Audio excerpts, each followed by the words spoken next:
I've now been shooting for probably over 10 years, 6-7 years on this YouTube channel, another 3 years on other social media platforms, and 10 plus for myself. And even though now this is a job, it's how I make a living, I still believe quite strongly that photography, whether it's street photography, landscape, travel, whatever, is by far the best genre out there. In this video, I will explain why.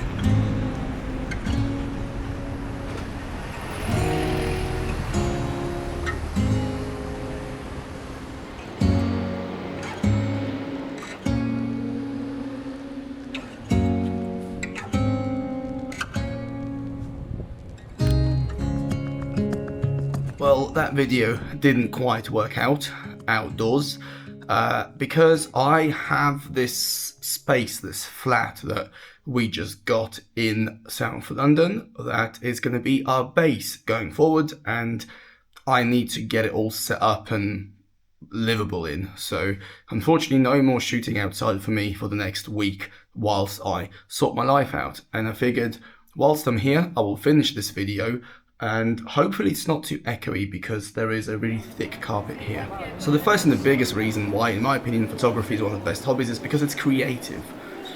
Having a creative outlet, I think, is essential for every single person. Now, it doesn't matter whether it's photography, whether it's writing, singing, music, painting, making videos, building things with wood. It doesn't really matter, but being able to kind of tap into your creative side of your head, brain, is very important because it brings a whole host of benefits that I'm sure you're aware of.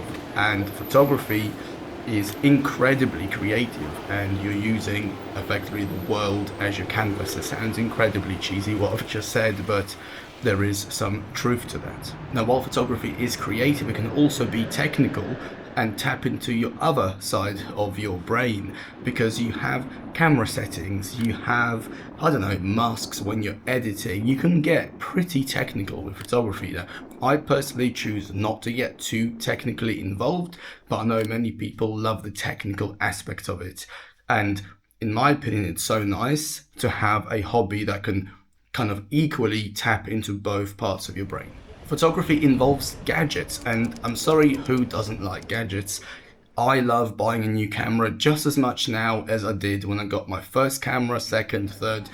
I don't think that feeling ever escapes you. Now, sure, you can be materialistic about it or you can be very minimal about it, but even the most minimal photographer, when it's time to upgrade the camera or it's time to buy a new lens, I mean, I have not met any photographer, doesn't matter where they sit on the scale of, let's just say, minimal art focused and technical gadgets gear focused, doesn't matter where they sit on that scale.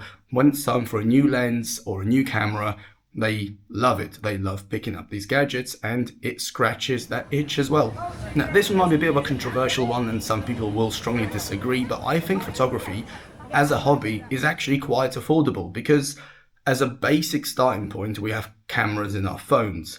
But even if you don't want to use your phone, you can go and on the used market, pick up a camera that's 5-6 years old that will get you great image quality and not spend a huge amount of money.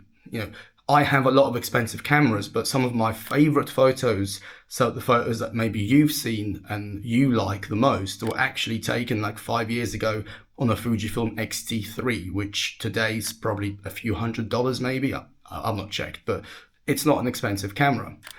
And in terms of the actual act of photography, you don't have to buy anything. You can just go out and shoot. Now, of course, huge caveat, if you live in a city like London, like I do, or Tokyo, or somewhere which is very photogenic with a lot of opportunities, then yes, it is very affordable.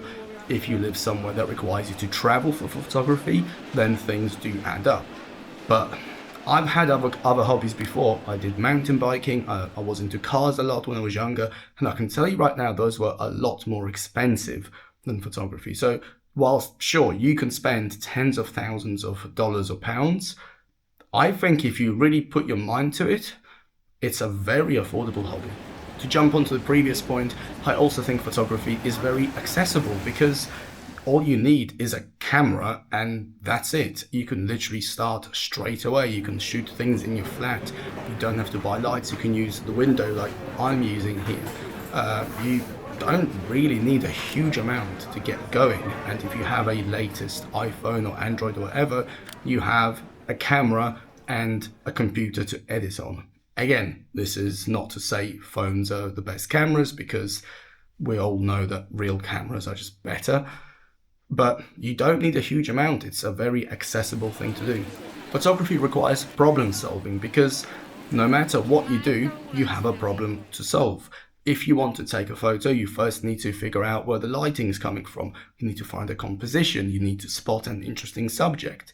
Now, whether you do that by just being out and about or you plan it and you, let's say, create the scene and you put a model in a place or whatever, it's still a problem to solve. If you need to get a particular shot, which for example has a slow shutter speed but also depth of field, it's a problem you need to solve. So do you need an ND filter now? Do you need a certain shutter speed? And in my opinion, I think photography is a very problem solving type of hobby because you're always trying to find a solution by having a photo that kind of does what you want it to do. So yeah, it definitely scratches that itch. Photography gets you out, and that is so important because you can technically do photography and never leave your house if you do studio or product or modeling or whatever. But certainly for most of you watching this, you're probably into street photography, travel, maybe a bit of landscape or nature. These genres require you to be outside as much as possible. And that is a fantastic reason to get into photography because prior to photography, I wouldn't walk around London for 10 hours, do, I don't know, 30, 40,000 steps on my own for no reason. I mean, I don't know anyone who does. Yeah, you go for a walk here and there, but you wouldn't just spend an entire day out walking around. With a camera, you have that reason, you have that excuse. You know, I sometimes wouldn't travel if not for photography. You know, I've been to particular places many times, like with Japan. I've been to Tokyo a few times now, and I'll be going back later this year purely to take photos. Now, granted, I've got some friends there now, etc. But if not for photography, I might not even be there. I don't know. When I look back now, I would say 80% of my outings are because of a camera. And if not for the camera, would I still be traveling as much? Would I see as much of the world? Would I experience as much life just being out? I don't know. This might also be a controversial one because you often hear people say, oh, put the camera away and enjoy the moment. And I do agree with that. That has happened to me, especially 2 weeks ago in Antarctica. But overall, I would say photography makes you more observant. Photography makes you pay attention. Photography, at least with street photography, it makes you really look at where you are, what's going on. You look for patterns, you look for pattern interruptions, you look for light, you look for texture, you look for color, you look for things which stand out of the ordinary. And this is quite a funny story actually. When I was on that Antarctica trip, one of the participants was an American agent, FBI, CIA, that kind of stuff. And he said to me that some of the best people in terms of their situational awareness, especially in the city, are trained professionals. So I guess, yeah, CIAs, FBIs, those kinds of people, actors, because they're trained to read people, and street photographers, because they're always out, they're always paying attention. And there are so many times when I would notice something which either piques my curiosity, or sometimes, like even the other day, I was in a cafe and I've noticed a few things which just didn't quite feel right, and I left. And these observation skills I 100% attribute to street photography. So in my opinion, photography makes you a lot more present and a lot more observant. Photography keeps you fit. If you're doing street or travel, or especially landscape photography, you'll be doing a lot of walking. On a given day of street photography in London, New York, Tokyo, any walkable city, I can quite easily cover 30, 40, even up to 60,000 steps that I did once, and I was broken for 2 days after. And you do that 3-4 times a week, very quickly you'll realize that it's a pretty good thing to keep you fit. Photography can be combined with other activities. It's not something that you have to go out and do on its own specifically. Now, I do recommend that you dedicate days to photography where that is the priority, but you don't have to do that all the time. Let's say you're out with your kids, with your family, let's say you're traveling with your friends, even if you're commuting to work. If you have a camera on you, you can be looking for interesting things to take pictures of. If you're out cycling, you can have a little point and shoot Ricoh type of camera on you and see if anything catches your eye. It's almost, I'm trying to think how to put it in a way that you'd understand. It's a blessing and a curse at the same time, because it's a blessing because you can always do photography, but it's a curse because you can always do photography. And so many times when I should be paying attention to whatever it is I'm doing, I'm thinking, oh, God, if I had my camera with me, that's a nice bit of light there, or this looks good. And you can't switch it off. I think once your brain just kind of sees the world through a lens or two lenses in front of you, you can't really switch that off. So yeah, photography can be a blessing and a curse in that way. Photography is very social. Now, some genres can be more social than others. Obviously, having social media does help a lot with that as well. But if I look just at myself, I would say the people I hang around the most with, that I probably speak to the most, I've met through photography. It's just one of those, you know, you can be out shooting in the street, you see someone else with a camera, you get chatting, and that's kind of where it starts. I met my girlfriend, fiance, future wife, God, what was it, like 7-8 years ago, and that was through photography. A lot of my best friends now I've met through photography. So it's one of these things where photography can actually be a very social thing to do. Now, photography can also be a hobby you can do on your own. You know, some hobbies you're relying on other people because you need help, because you need equipment, or whatever it is, right? Photography, you can do it on your own. You can just pick up your camera and go, which is incredibly liberating because you're not waiting on other people. You're not waiting for others to join you. If you feel like going to shoot, you just get your camera and you go to shoot. So that barrier of having other people with you is removed. A lot of things I've covered so far in this video will naturally lend themselves towards photography being a great thing to do for your mind, for your mental health, because it's something creative, it requires you to solve a problem, it gets you out of the house, it gets you doing exercise, walking a lot. You can spend time on your own, you know, solving your problems in your head, or you can meet with other like-minded people. And at the end of it, you have a result, you have something that's tangible that you can show others that you've achieved.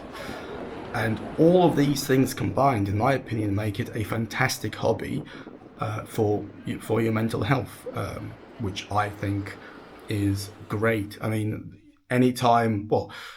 one of the reasons I got into photography in the first place was many, many years ago when I was going for a bit of a rough patch in my life where I wasn't quite sure what I wanted to do, and it's a whole long story, but you know, I basically, it was like a year period where I just wasn't in the best of moods, let's put it that way, right? And the way I managed to just get out of my own head is I had a camera lying around, so I figured, well, fuck it, why not? Let's go and shoot. I'm in London, and that's how it started. So it's kind of come full circle, but yeah, photography is great for your brain. Photography grows with you. Now, if you are 20 years old watching this, you're about to go backpacking across Asia, photography will document that. and it will reflect where you are in life. If you're 30 and now you're traveling luxuriously, for example, photography will reflect that. If you're 40 and you have 2 kids at home and your life is a little bit different now, photography will reflect that. What I've noticed in me is as I have grown, my photography has grown with me and has changed as I have changed. Now, what that means is some of you might prefer my photography from 5 years ago. Some of you might prefer my photography from today. Some of you might prefer the photography that I'll be making in 5 years' time. But fundamentally, it grows and it changes with you. Other hobbies don't. For example, I used to do a lot of mountain biking, as perhaps I've mentioned earlier. I love cycling, I love mountain biking, but I wouldn't do that now because at my age now, if I fall, the chances of me breaking something are so much higher compared to being 18. So whilst I still want to do it, I just can't do it to the same level that I used to. So it doesn't quite grow with you in that sense, whereas photography does. Photography leaves something behind that is bigger than yourself.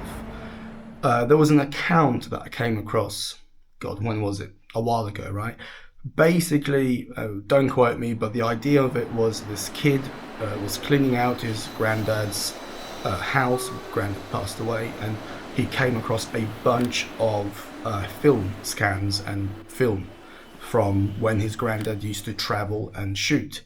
And then as he started to go through it, he realized, oh my God, this is really good stuff. And then he started to share it online, and there was a big audience around that work because it was good work. Photography as a hobby leaves something behind. Now that could be something personal for your kids, for your grandkids, great grandkids. I mean, if, for example, I don't know my granddad, for instance, but if I had a huge, I guess SD card or hard drive or box of negatives or whatever to see his travels, I would find it incredibly interesting. Equally, outside of your immediate family, it leaves something behind for other people and future generations to see, because how you're documenting your life and your world, your reality now, might be interesting to someone in 50 years' time. Now, there is an argument to say everyone's doing it, so it'll be almost too much information. But just because everyone is doing it doesn't mean everyone is good at doing it. And if you're good at doing it, then I think your work will stand the test of time. But yeah, it just leaves something for the future.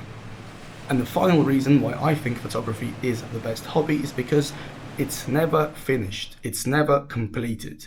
There are no levels, there are no stages, there are no prizes.